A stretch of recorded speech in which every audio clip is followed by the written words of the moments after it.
दोस्तों नमस्कार, मैं संजय शर्मा। आप देख रहे हैं 9 PM में इस वक्त बड़ी खबर करनाल से निकल कर आ रही है, जहां कांग्रेस के कार्यकर्ताओं ने और नेताओं ने पेशेंटों की सहूलियत के लिए एक व्हाट्सएप नंबर जारी किया है। आप सब के लिए एक कार्यक्रम चलाया है, हेलो डॉक्टर, ताकि किसी को भी कोविड से संबंधित कोई भी किसी प्रकार की समस्या ना आए। इस नंबर पर फ़ोन करके आप कोविड से संबंधित जानकारी ले सकते हैं। डॉक्टरों का, विशेषज्ञों का एक बड़ा पैनल जो है इस नंबर पर रहेगा। सीधे चलते हैं कांग्रेस के नेता वीरेंद्र सिंह राठौर, असंध के विधायक गोगी जी, करनाल से वरिष्ठ नेता त्रिलोचन सिंह जी, इंद्री से सुनील पवार जी, प्रवेश गाबा जी, तमाम जो है करनाल कांग्रेस की टीम जो है अभी प्रेस कॉन्फ्रेंस में इस नंबर को लेकर के देखिए आप लोगों के लिए बेहद महत्वपूर्ण जानकारी देने जा रही है।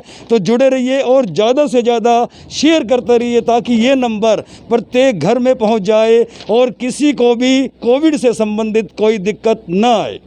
करनाल के ज़िले के हमारे लोगों के लिए हेलो डॉक्टर हेल्पलाइन सेवा की हम शुरुआत करना चाह रहे हैं। इस सेवा में हम एक व्हाट्सएप नंबर लॉन्च कर रहे हैं 9467556132।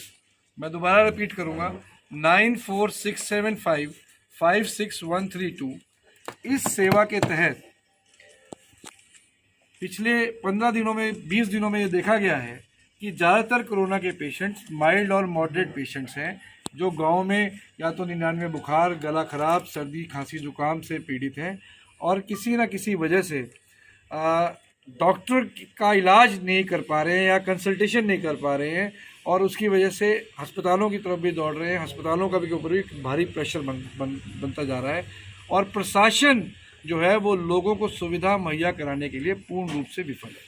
इन तमाम चीज़ों को मद्देनज़र रखते हुए हमारे सीनियर लीडर शमशेर सिंह गोगी जी, हमारे करनाल से प्रत्याशी रहे सरदार त्रिलोचन सिंह जी, इंद्री से हमारे प्रत्याशी रहे डॉक्टर सुनील पवार जी, पंकज गाबा जी भी हमारे बीच में पहुंचे हैं। मैं निवेदन करूंगा थोड़ा आगे आगे। हम सब कांग्रेस के जो साथी हैं मिलकर के इस हेल्पलाइन को हमने लॉन्च किया है। कोई भी व्यक्ति जिसे डॉक्टर की कंसल्टेशन लेनी हो वो इस व्हाट्सएप नंबर पर मैसेज जैसे ही करेगा तो हमारा कांग्रेस का जो कंट्रोल रूम है तुरंत मरीज से संपर्क करेगा और वीडियो कॉलिंग के माध्यम से हम डॉक्टर, हमने एक पैनल बनाया है डॉक्टर्स का, उसमें MBBS, MD और तरह तरह के हमारे जो डॉक्टर्स हैं वो लगभग 28 से 29 डॉक्टर हमारे पैनल्ड हैं और वो संख्या लगातार बढ़ती जा रही है।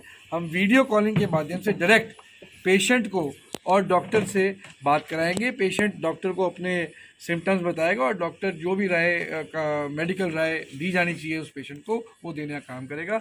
इससे आम आदमी को राहत मिलने का काम होगा।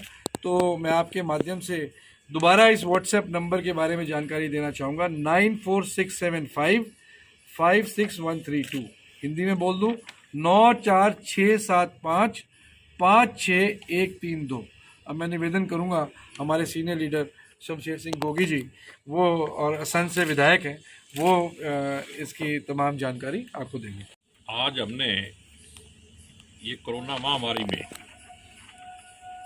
लोगों की मदद के लिए सोनिया जी, राहुल जी और हमारा जो प्रदेश नेतृत्व है बहन कुमारी शैलजा जी के आदेश पर एक हेलो डॉक्टर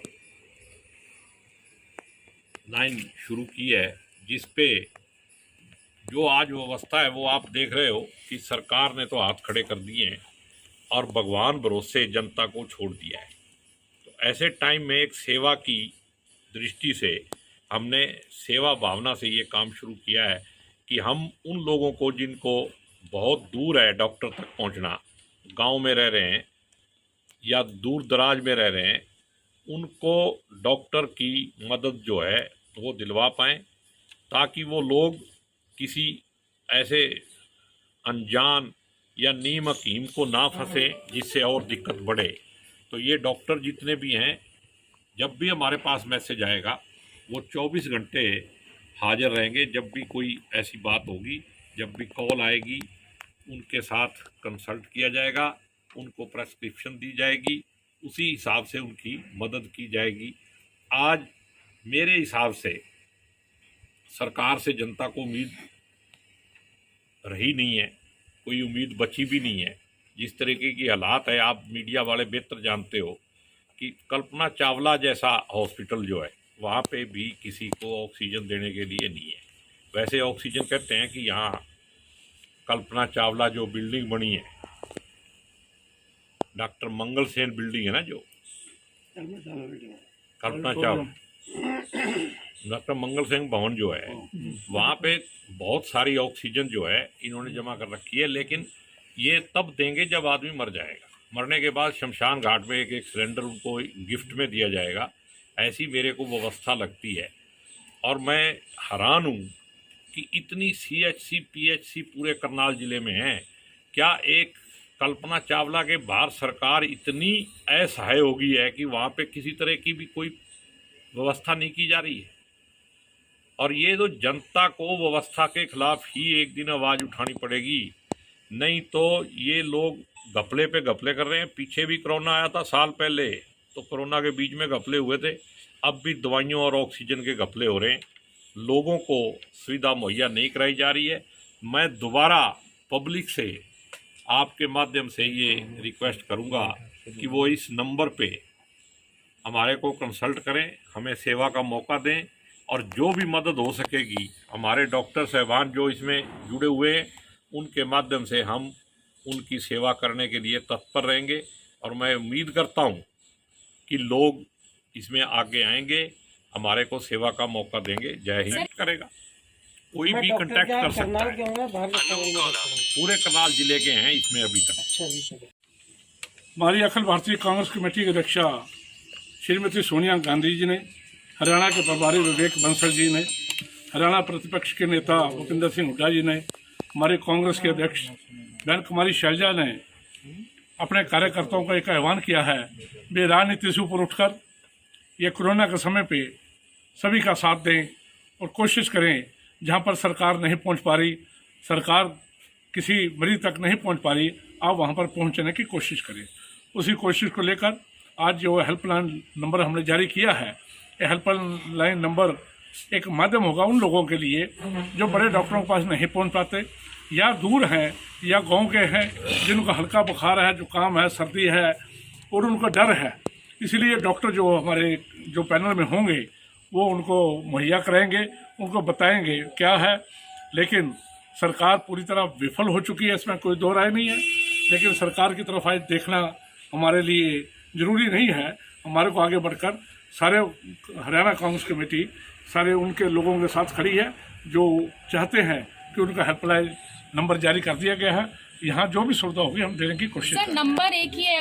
फर्स्ट टाइम इस प्रकार की कोई हमने चीज़ को लॉन्च किया है, और अगर ज़्यादा ज़रूरत पड़ेगी तो हम तुरंत प्रभाव से व्हाट्सएप नंबर्स को भी बढ़ाएंगे और डॉक्टर्स की संख्या को भी हम लगातार बढ़ाएंगे। हमारी कोशिश रहेगी कि हम ज़्यादा से ज़्यादा लोगों तक पहुँचें और इस सुविधा का लाभ ज़्यादा लोग उठा। व्हाट्सएप नंबर लॉन्च किया प्रदेश लेवल के ऊपर, वो अलग अलग जगह पे जुड़ी हुई है और वो लगातार अपनी सेवाएं देंगे। जो वो डॉक्टर है, अच्छे इंटेलिजेंट डॉक्टर, हरियाणा पंचायती राज पोस्ट के अध्यक्ष और हमारे जुझारू साथी डॉक्टर सुनील पवार जी, वो अपनी बात रखें। देखिए, महात्मा गांधी जी जो कहते थे कि नर सेवा नारायण सेवा, और उसी विचार को लेके कांग्रेस हमेशा आगे बढ़ी है। आज इस महामारी के समय में जो एक आम आदमी का दायित्व या सरकारों का जो दायित्व एक आम आदमी की ज़िंदगी की हिफाजत करना होता है, आज भारतीय जनता पार्टी ने अपने हाथ खड़े कर दिए। अब कांग्रेस पार्टी जो अपने मूल लोगों की सेवा के विचार के लेकर बढ़ रही थी, आज हरियाणा प्रदेश कांग्रेस अध्यक्षा कुमारी शैलजा जी, अखिल भारतीय कांग्रेस कमेटी के सचिव हमारे बड़े भाई वीरेंद्र राठौर जी, आसन से विधायक शमशेर सिंह गोगी जी, आदरणीय त्रिलोचन जी गाबा जी, इन सब लोगों ने मिलकर ये तय किया कि शीर्ष नेतृत्वों के आदेशानुसार इस नंबर पर जो समय दिया जाएगा उतने समय के लिए डॉक्टर्स उपलब्ध रहेंगे। इस शहर के नागरिक जिनको लावारिस अवस्था में सरकार ने छोड़ा है, उनको कोई ना कोई आशा की किरण के रूप में ये नंबर रहेगा कि वो किसी भी टाइम इसके ऊपर कॉल करके संबंधित स्वास्थ्य संबंधित जो जानकारी है वो ले पाएंगे। और कांग्रेस हर संभव मदद करने के लिए तैयार है। एक बार हम इसको आज लॉन्च करेंगे और इसमें फिर लगातार मुझे लगता है कि बदलाव होते रहेंगे, इम्प्रूवमेंट्स होती रहेंगी और जैसे जैसे ज़रूरत पड़ेगी वैसे वैसे बदलाव हमारे चलते रहेंगे। लेकिन मैं एक डॉक्टर भी कांग्रेस का हर व्यक्ति समय समय पर जब भी जरूरत पड़ी है, पिछली आपदा में भी आपने देखा कि हर कांग्रेस जन जो है वो लोगों के बीच में था। कहीं राशन बांटने का काम वीरेंद्र राठौर जी कर रहे थे, कहीं पे सरदार त्रिलोचन जी को आपने खड़ा देखा, कहीं पे आपने शमशेर सिंह गोगी जी लगातार पूरे जिले का ही भ्रमण कर रहे थे। तो कांग्रेस पार्टी हमेशा आम आदमी की भलाई के लिए, अंतिम व्यक्ति के उत्थान के लिए काम करती है। व्यक्ति स्वयं ऑक्सीजन का इस्तेमाल नहीं कर सकता, वो टोटली सरकार के कंट्रोल में है। सरकार अगर ऑक्सीजन उपलब्ध कराए, जिसको हम कांग्रेस जन खरीद सकते हैं ऑक्सीजन को, पर उपलब्धता सरकार को करानी है, तो हम सरकार से ऑक्सीजन खरीद करके भी लोगों की सेवा करने के लिए काम। स्टेन की जहाँ तक जानकारी है, जानकारी लास्ट नवंबर दिसंबर के अंदर WHO ने दे दी थी कि सेकंड स्टेन जो है वो बहुत खतरनाक होगा, म्यूटेशन वायरस के अंदर हो रही है लगातार। परंतु WHO की गाइडलाइंस से बहुत सारे देशों ने सीख ली, जैसे आइसलैंड है, न्यूजीलैंड है, वियतनाम है, सिंगापुर है। इन देशों ने WHO की गाइडलाइंस को देखते हुए बेहतरीन प्रदर्शन किया और सेकंड स्टेन को कंट्रोल करने में कामयाब रहे। सबसे बुरा प्रदर्शन जिन 5 देशों को WHO की वार्निंग के बाद हुआ वो है हिंदुस्तान, UK और 2 अन्य देश हैं जिन्होंने बिल्कुल भी गाइडलाइंस को फॉलो नहीं किया। हमें अफसोस है कि मौजूदा सरकार ने हिंदुस्तान को 5 उन देशों में शामिल करा दिया जिन देशों ने वर्स्ट तरीके से कोविड की बात थी कि 130 करोड़ 140 करोड़ की पॉपुलेशन का देश है, सेकंड स्टेन बड़ा खतरनाक होना था। ऑक्सीजन की किल्लत, इतने बड़े देश के अंदर ऑक्सीजन की रिक्वायरमेंट को सरकार को ध्यान देना चाहिए था, पर सरकार ऑक्सीजन को एक्सपोर्ट करती रही। रेमडेसिविर इंजेक्शन हिंदुस्तान के अंदर 38 लाख इंजेक्शन आज भी प्रोड्यूस होकर के पड़े हैं, पर मेक इन इंडिया जो पॉलिसी के तहत एक भी इंजेक्शन हिंदुस्तान में नहीं बिक सकता। सरकार ने एक्सपोर्ट के ऊपर बैन लगा दिया, पर आज भी 38 लाख यूनिट्स जिस कंपनी जो अमेरिकन कंपनी ने हिंदुस्तान के अंदर प्रोडक्शन किया वो हिंदुस्तान में ही पड़े हैं। आज अगर सरकार की नीयत ठीक हो तो हमें सिर्फ लगभग 25 से 26 लाख इंजेक्शंस की रिक्वायरमेंट है आज के दिन में टोटल पेशेंट्स। योगी जी, क्या लगता है कि देश में इस समय संपूर्ण लॉकडाउन की जरूरत है? नहीं, ये लॉकडाउन से ठीक नहीं होगा, नीयत ठीक होनी जरूरी है। सरकार की नीयत ठीक नहीं है। सब कुछ होते हुए भी जब आपको पता है कि ये काम, ब्याह शादी होती है उससे पहले तैयारी होती है, तो जब पता था कि स्ट्रेन आने वाला है, सेकंड लहर जो है वो पीक पे आने वाली है और किसी ने तैयारी नहीं की, उल्टा सरकारें बनाने के चक्कर में लगे रहे, उन्होंने राज धर्म निभाया नहीं है, इसका जवाब भी जनता देगी। और विश्व गुरु बनते बनते सबसे निचले नंबर पे आगे दुनिया में, ऐसा तो मतलब शायद ये पहला ही राजा होगा जिसने ऐसा काम किया है। हाई कोर्ट्स लगातार स्टेट्स की अलग अलग हाई कोर्ट सरकार की व्यवस्थाओं के ऊपर प्रश्न चिन्ह उठाने का काम कर रही है, पर हमें लगता है कि सरकार जानबूझ करके देश के लोगों को मारने का काम कर रही है। आज कोविड से कम ऑक्सीजन की कमी से ज़्यादा लोग मर रहे हैं, तो ऑक्सीजन की कमी से अगर लोग मर रहे हैं तो ये सीधा सीधा दर्शाता है कि सरकार जानबूझकर, और एडमिनिस्ट्रेटिव भी फेलियर है, और जानबूझकर लोगों को मौत के मुंह में झोंकने का काम कर रही है। आज मेरे पास पहले से सरकार ने डिमांड ही नहीं दी, मैं बढ़ाऊं कैसे।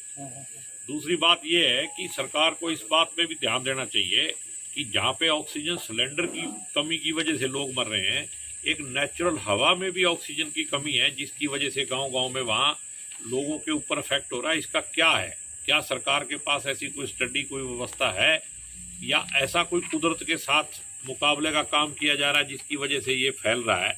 तो इस पे सरकार को ध्यान देना चाहिए। सरकार आंख मूंद लेगी तो जनता कहाँ जाएगी? तो इसलिए मैं तो एक ही आपके माध्यम से अपील करना चाहूँगा कि आप खुद बचो। आप बचोगे तो आपका परिवार बचेगा, परिवार बचेगा तो मोहल्ला बचेगा, मोहल्ला बचेगा तो शहर बचेगा, और शहर बच गया तो प्रदेश बचेगा। उसके बाद ही मैं कहता हूँ कि ऐसा एनवायरमेंटल कोई ना कोई प्रॉब्लम है जिसके ऊपर पूरे वर्ल्ड के साइंटिस्टों को भी ज्ञान होना चाहिए, इस पे स्टडी करनी चाहिए। और कम से कम हमारे देश में गांव में हट्टे कट्टे आदमी की एक दिन में ऑक्सीजन जो है वो 70-75 पे आ जाती है।